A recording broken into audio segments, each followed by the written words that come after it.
अस्सलाम वालेकुम, आप देख रही हैं प्रोग्राम अक्स बरक्स। मैं हूं आपके साथ शुमाइल अरशद। नाज़रीन, तहरीक इंसाफ के कारकुनों की नजरें सुप्रीम कोर्ट पर हैं। 9 मई के मुकदमात में बानी पीटीआई की जमानत बादस गिरफ्तारी की 8 अपीलें हैं जो कि समाअत के लिए मुकर्रर की गई हैं। चीफ जस्टिस याहिया अफरीदी की सरबराही में 2 रुकनी बेंच कल इस्लामाबाद में समाअत करेगा। डॉक्टर यास्मीन राशिद की जमानत की दरखास्तों का फैसला भी जल्द मुतवक्के है। राहत बेकरी और जिना हाउस जलाओ घेराव केसेस में दायर जमानत दरखास्तों पर फैसला 4 अगस्त को सुनाया जाएगा। फिर तहरीक इंसाफ की जानिब से 5 अगस्त की तैयारी भी जारी है। तो क्या पीटीआई हुकूमत को सरप्राइज देने के लिए तैयार है? क्या पीटीआई की जो तहरीक का ऐलान किया गया है उसमें वो मोमेंटम, वो तेजी और वो तैयारी नजर आ रही है या नहीं? इसके अलावा ऑपोजिशन लीडर उमर अयूब का यह कहना है कि 5 अगस्त को पुरअमन एहतजाज होगा। बानी पीटीआई और बुशरा बीबी से जेल में नारवा सलूक का भी इल्जाम उनकी जानिब से लगाया गया। कहा कि महंगाई, पेट्रोल, स्मगलिंग और असम्बली में आवाज दबाने का शिकवा भी वो करते हुए नजर आए। फिर मिफ्ता इस्माइल की जानिब से भी तारिक फजल चौधरी के इल्जाम का करारा जवाब दिया गया। बेनजीर इनकम सपोर्ट प्रोग्राम में इल्जामात को मुस्तरद करते हुए कहा कि मैं सच बोलता हूं, झूठे इल्जामात बर्दाश्त नहीं है। ओवर बिलिंग पर ऑडिटर जनरल की रिपोर्ट का भी उन्होंने जिक्र किया और यह कहा कि 244 अरब रुपए का सवाल हुकूमत के सामने रखता हूं। तारिक फजल चौधरी ने फॉर्म 47 पर जीतने का भी इल्जाम लगाया गया उनकी जानिब से। फिर जरदारी और शरीफ खानदान की शुगर मिल्स पर भी कड़ी तनकीद की गई। फिर नबील कबूल का 3 विफाकी वज़रा पर भी ऐवान सदर के खिलाफ साजिश का इल्जाम लगाया गया। तो क्या नून लीग की हुकूमत को इस वक्त तहरीक इंसाफ के अलावा पीपल्स पार्टी और अंदरूनी इख्तलाफात का भी सामना है, जिस तरह से एक दूसरे पर इल्जाम लगाए जा रहे हैं? और क्या हुकूमत 5 अगस्त के एहतजाज की वजह से परेशान है? पीटीआई के एहतजाज को तहरीक इंसाफ के प्लेटफॉर्म से करने के बजाय हमने ये देखा कि तहरीक तहफ़्फ़ुज़ आइन से करने का ऐलान किया गया है। अब इसके क्या मकासद हैं, इसकी क्या वजह है? क्या तहरीक इंसाफ के कारकुन अपनी क़यादत पर से एतबार खो चुके हैं या फिर एहतजाज की क़यादत महमूद खान अचकज़ई करेंगे? कौन कौन सी ऑपोजिशन जमातें हैं जो कि तहरीक इंसाफ के एहतजाज में उसका साथ देंगी? और क्या आने वाले दिनों में तहरीक इंसाफ की मुश्किलात कुछ बढ़ती हुई नजर आती हैं या कुछ अदालतों से रिलीफ की उम्मीद है? जो 5 अगस्त का एहतजाज है वो कहां पर जाएगा, कितना कामयाब होगा? क्योंकि हुकूमत का यह कहना है कि एक फ्लॉप शो होगा। इन्हीं मामलात पर आज के प्रोग्राम में हम बात करेंगे। अपने मौजूद मेहमानों से मैं आपका तारुफ करवा देती हूँ। पीटीआई के सीनियर रहनुमा फिरदौस शमीम नकवी साहब हमारे साथ मौजूद हैं। सर, आपका बहुत शुक्रिया। इसके अलावा सीनियर तजियाकार राजा इनामुल हक साहब ने भी हमें ज्वाइन किया है। मैं आप दोनों मेहमानों का शुक्रिया अदा करूंगी। सबसे पहले फिरदौस साहब, जो सजाओं का सिलसिला शुरू हुआ 9 मई के केसेस में हमने जो सजाएं देखी, फिर हमने ये भी देखा कि 26 नवंबर के केसेस हैं, उसका भी सामना तहरीक इंसाफ को है। फिर कुछ इख्तलाफात भी हैं। तो अभी आप क्या उम्मीदें रख रही हैं? क्या ये सिलसिला सजाओं का आगे बढ़ता हुआ नजर आ रहा है? कौन कौन इसकी जद में आएगा? और जो अरकान सूबाई असम्बली हैं, कौमी असम्बली हैं, सेनेट अरकान हैं, वो भी इसकी जद में आ सकते हैं? जद में तो पूरा पाकिस्तान आया हुआ इस निजाम के, तो सिर्फ हमारी बात तो ना कीजिए।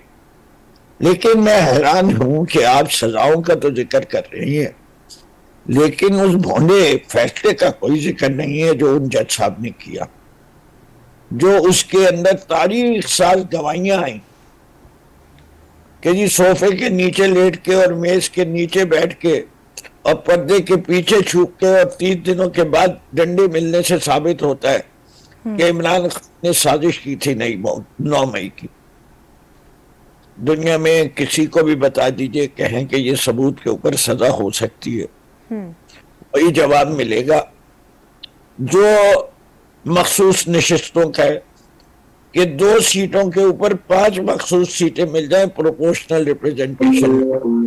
तो उसको क्या कहेंगे आप? उसको आप क्या कह सकते हैं?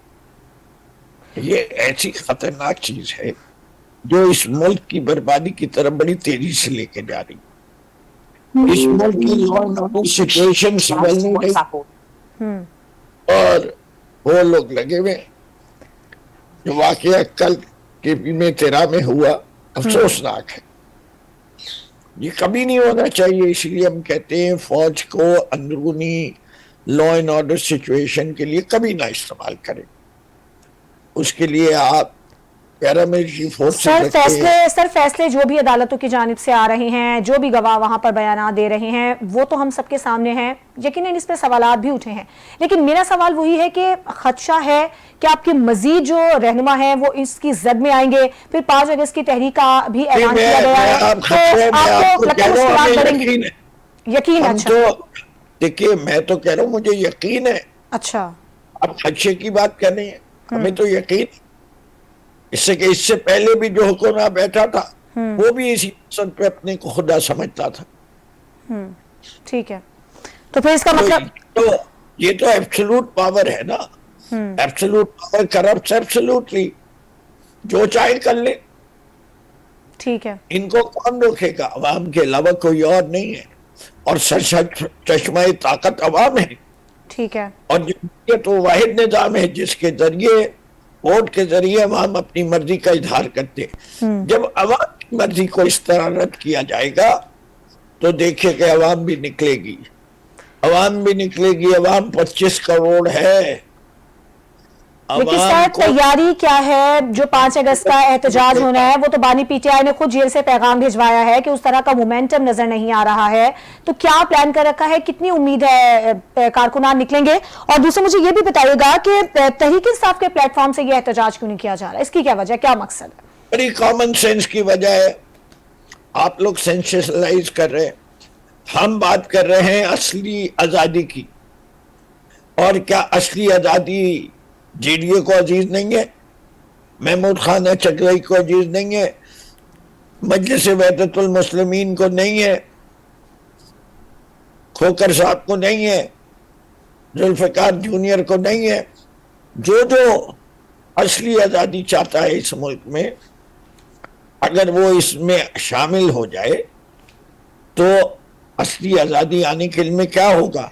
जो ये मौजूदा निजाम है उसको रद्द करना पड़ेगा। पीटीआई का नस्बुल ऐन क्या है कि इस मौजूदा निजाम से छुटकारा हासिल किया जाए। तो ब्रॉडर प्लेटफॉर्म आ जाता है ना। हमारी एक इंडिपेंडेंट ख्वाहिश वो भी है कि हमारे लीडर को भी जल्द से जल्द रहा जाए। हमारे मुकदमात हैं, हमारे लोगों पे जो जुल्म सितम हुआ उसकी इंक्वायरी है, ये सारी चीजें अपनी जगह है। ठीक, लेकिन बुनियादी मकसद है वो हम सबके कॉमन है। ठीक है, ठीक है।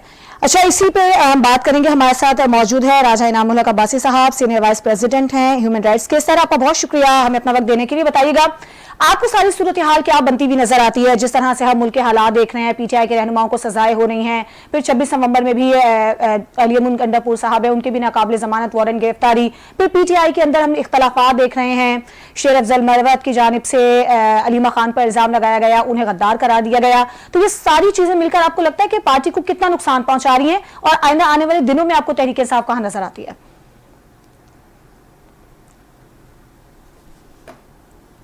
जी राम साहब।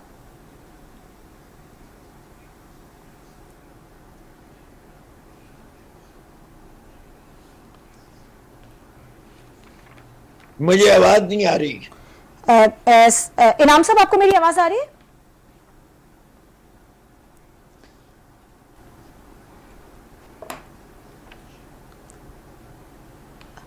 अच्छा, इनाम साहब तक शायद हमारी आवाज नहीं जा रही है। अच्छा फिरदौस साहब मुझे ये बताइएगा, अभी जो हमने एक सूरत हाल ये भी देखी कि शेर अफजल मरवत की जानिब से अलीमा खान पर इल्ज़ाम लगाया गया, उन्हें गद्दार कहा गया, फिर पार्टी के अंदर इख्तलाफात भी हमने देखे हैं, एक दूसरे पर इल्ज़ामात लगाए जाते हैं। तो आपको नहीं लगता कि इसका फायदा जो है वो हुकूमत उठा रही है, उसको इसका फायदा हो रहा है? पहले आपको सजाएं दी जा रही हैं रहनुमाओं को, तो इनको क्यों नहीं कम किया जा रहा? बड़ी सीधी बात है कि जो इंतशार पैदा कर रहे हैं वो पीटीआई वाला पैदा कर रहे हैं। हम शेर अफजल मरवत को तो हम निकाल चुके। उनके वो देखिए बात सारी है कि जो लोग चाह के ऐसे लगाते वो पीटीआई के हमदर्द तो नहीं है। ये हुकूमत बहुत सारी चालें चल रही है। वो तो ये भी कहती है कि शाह महमूद कुरैशी को जी राजा साहब माफ, और लोगों को इंप्रेशन ये डालते। ठीक है फिरदौस साहब, आपकी जानिब में आती हूं। राजा साहब ने हमें ज्वाइन किया। राजा नाम से बहुत शुक्रिया आपका। बताइएगा अभी जो सूरत हाल आप देख रहे हैं, पीटीआई की मौजूदा जिस तरह की सजाएं दी जा रही हैं, आपको आइंदा आने वाले दिनों में पीटीआई की मुश्किलात कितनी बढ़ती नजर आ रही हैं, और कहां आपको लगता है कि ये सजाओं का सिलसिला जाकर रुकेगा? कौन कौन इस जद में आ सकता है? असरात क्या होंगे सियासत पर?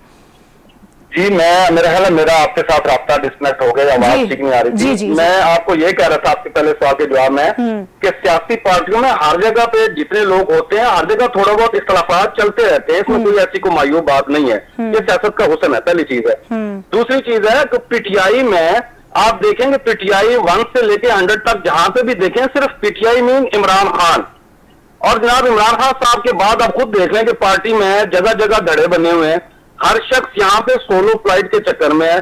कुछ खान साहब को अपने नंबर दिखाने की कोशिश कर रहे हैं, कुछ अपने अपने मुफादात की खातिर चल रहे हैं। ये होता है, चलता रहता है। जब पार्टी किसी पार्टी पे भी जब बाहर आता है, वजन आता है, तो पार्टी में ऐसे इश्यूज होते रहते हैं। ये इमरान खान के साथ और इमरान खान साहब की पार्टी के साथ भी नेचुरली हो रहा है, पहली चीज।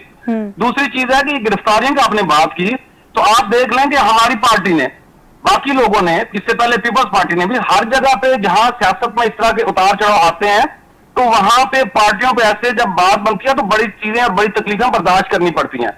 सियासी जो लीडरान हैं या जो सियासी वर्कर्स हैं, वो अपने जो है ना जेलों को, अपनी गिरफ्तारियों को अपना जेवर और हुस्न समझते हैं। इससे पीटीआई को घबराना नहीं चाहिए। पीटीआई के लोग जब अपनी हुकूमत का वक्त था इमरान खान साहब का, तो वो वहां पे खुद बैठ के बड़ी चीजें बातें करते रहे।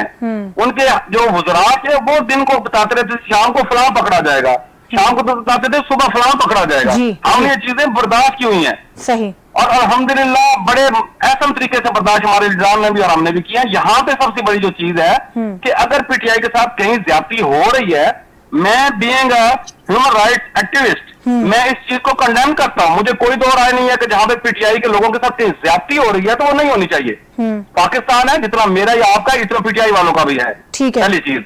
लेकिन जहां जहां पीटीआई वालों ने कुछ गड़बड़ की है, जहां जहां ज्यादती की गई है, तो वहां पे कानून को अपना रास्ता लेना चाहिए और उसको इशू भी नहीं बनाया जाना चाहिए पीटीआई को। ठीक है, लेकिन सर जिस तरह के अभी फिरदौस साहब भी बात कर रहे थे कि जिस तरह के गवाह हैं, जैसे टेबल के नीचे हैं, पर्दे के पीछे हैं, सोफे के पीछे जो गवाही दी गई, उनका इस पर सवाल उठाया गया उनकी जानिब से कि इस तरह की गवाही पर इस तरह के फैसले सामने आए हैं। जी, मैं आपको मेरे शायद पिछले अल्फाज में मैंने आपको यही बता दिया कि जहां जहां पीटीआई के साथ या पीटीआई के लीडरान के साथ या पीटीआई के वर्कर्स के साथ ज्यादती हो रही है, तो मैं as a human right activist मेरा हक बनता है, मेरी ये ड्यूटी है कि मैं पीटीआई के लोगों की आवाज में आवाज मिलाऊं। मैं हरगिज़ इस बात के हक में नहीं हूं कि गलत पर्चे काटे जाए, गलत जेलें दी जाए या गलत तरीके से गवाह पेश किए जाए। लेकिन जहां जहां बीबी जो कुछ हुआ है, कैमरों ने रिकॉर्ड किया है, ऑन दी रिकॉर्ड हर चीज मौजूद है, उससे पीटीआई के लीडरान या पीटीआई के लोग डिनाई नहीं कर सकते। ठीक है, सही। अच्छा फिरदौस साहब, अगर आज के हम वाक़े का जिक्र करें तो पंजाब असेंबली में हमने देखा है कि पीटीआई के एक रुकन ने हुकूमती रुकन के मुंह पर थप्पड़ रसीद किया है, तो आपको लगता है कि ये बात सही है? क्योंकि पीटीआई पे तो ऑलरेडी ये इल्जामात लगाए जाते हैं कि वायलेंस का कल्चर है, इसी तरह की सियासत पीटीआई करती है, तो आपको नहीं लगता कि इससे तो और नुकसान पहुंच रहा है जमात को?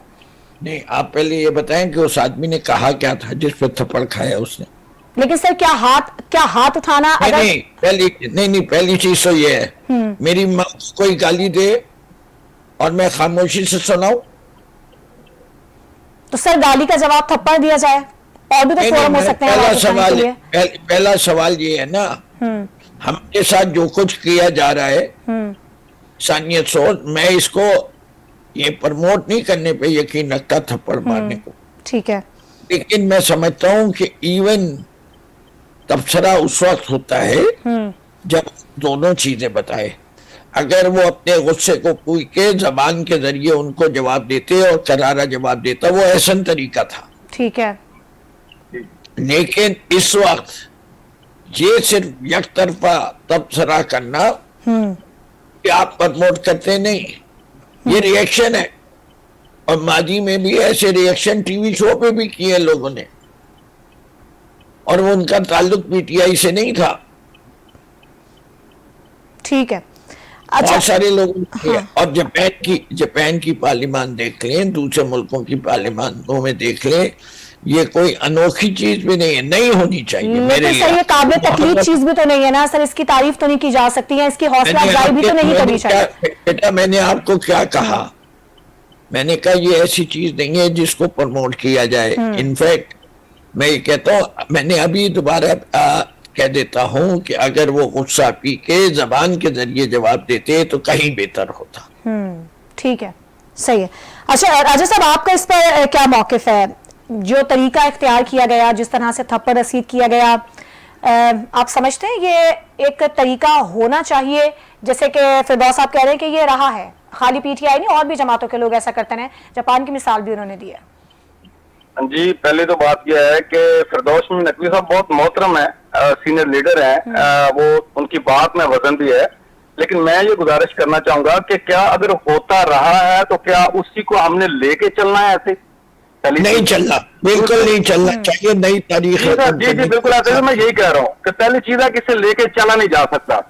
दूसरी चीज है सर कि हमारी पार्लिमानी रवायात में देखे जाए तो बड़ा खूबसूरत हुसन है, हम यहाँ पे बेहतर अंदाज से बड़ा तल्ख से तल्ख सवाल और बड़ा तल्ख से तल्ख जवाब भी बड़े बेहतर अंदाज में पार्लिमानी अंदाज में दे सकते हैं। उसमें थप्पड़ों की जरूरत नहीं है, वहां पे गालियों की जरूरत नहीं है। आपने सुना होगा हमारे यहाँ गांव में बड़े बड़े हमें बताते रहते हैं कि जिस शख्स के पास किसी ना किसी चीज का अगर दलाइल नहीं रहते, उसकी बात में वजन नहीं रहता, तो वो फिर या जुबान से गाली निकालेगा या थप्पड़ से बात करेगा। जो पढ़ा लिखा समझदार बंदा है वो अपने अल्फाज से ही अगले बंदे को जवाब देता है और बड़े बेहतर अंदाज से जवाब दिया जा सकता है। मेरा ख्याल है कि बिल्कुल सरासर गलत हुआ है, चाहे एक शख्स की तरफ से पहल हुई है चाहे दूसरी तरफ से हुई है, ना पहल होनी चाहिए थी और दूसरे बंदे को भी ऐसा नहीं करना चाहिए था, लेकिन ये गलत हुआ है।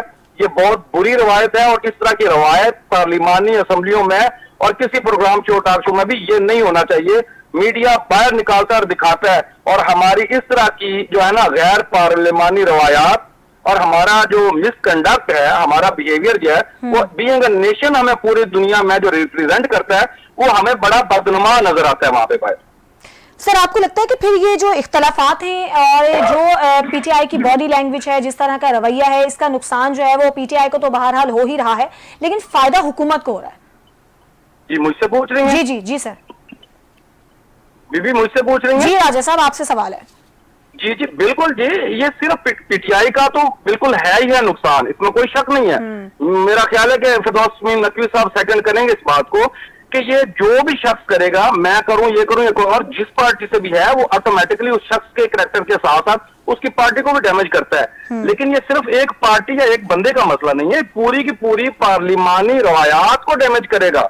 और आने वाले वक्त में अगर इस तरह की चीजों का हमने अगर फिरदौस नकवी साहब जैसे मोहतरम लोगों ने भी इस चीज को डिफेंड किया तो ये आगे जाके बहुत ज्यादा बुरा असर पैदा करेगा आने वाले वक्त में।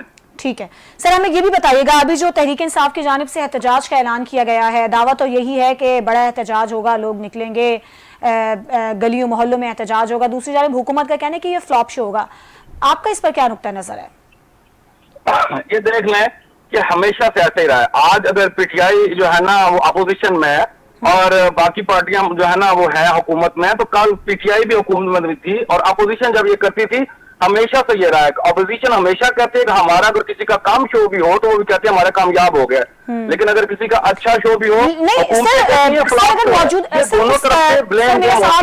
में जो मौजूदा हालात हैं, क्या आपको उस तरह के आसार नजर आ रहे हैं, उस तरह की तैयारी नजर आ रही है जिस तरह के दावे किए जा रहे हैं? क्योंकि खुद बानी पीटीआई ने जेल से पैगाम भिजवाया कि वो मोमेंटम नहीं है, फिर इख्तलाफात भी हैं, उस पैराए में ये मैं सवाल पूछ रही हूँ आपसे। जी मैं इससे पहले एक और जवाब देना चाह रहा था, आपने मुझे दरमियान में डिस्कनेक्ट कर दिया। मैं ये कहना चाह रहा था कि जहां भी पार्लिमानी सियासत है या कहीं भी जमहूरियत है तो वहां पे ये जो क्या कहते हैं एहतजाज है, अपनी आवाज पहुंचाने के लिए, अपने हक के लिए बात करना जो है वो हर किसी का हक है।